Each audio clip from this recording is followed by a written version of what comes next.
And then I saw an article from the Times where they reported that Everton fans are fearing about the share price falling since the takeover by the Friedkin group.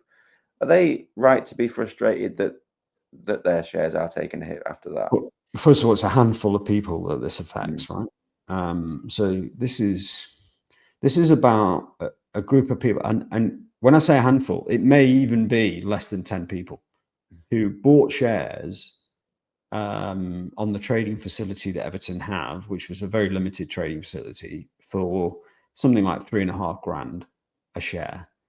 Those shares, when they bought them for $3.5 grand, a sophisticated investor, I would suggest, somebody not buying them for emotional reasons or for sentimental reasons to own part of Everton before a takeover, those fans should have known from a financial perspective that they were worthless, because the size of the debt versus the equity, and the debt comes first effectively, the equity was always worth almost nothing. So to pay £3,500 per share, which valued the club, the equity piece, very, very high, was crazy.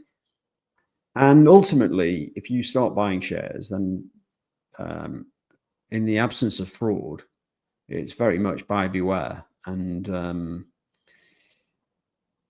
it might be painful to see your shares acquired by Friedkin for maybe £100 rather than the 3,500 you paid. These are all round numbers, right? But Friedkin bought a big chunk of his shares, converted a big chunk of the shares for 178 quid, I think it is from memory.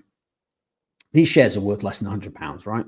Mm. In my opinion, because the equity has no value in the context of this situation. So it is what it is. I mean, it's a PR headache really for Friedkin, because the last thing you want to do is come in and be seen to be, from an optics perspective, kind of stealing the club from away from the fans. But it's not really reality. I mean, I think the guy in the article was a South African Everton fan, multi-millionaire.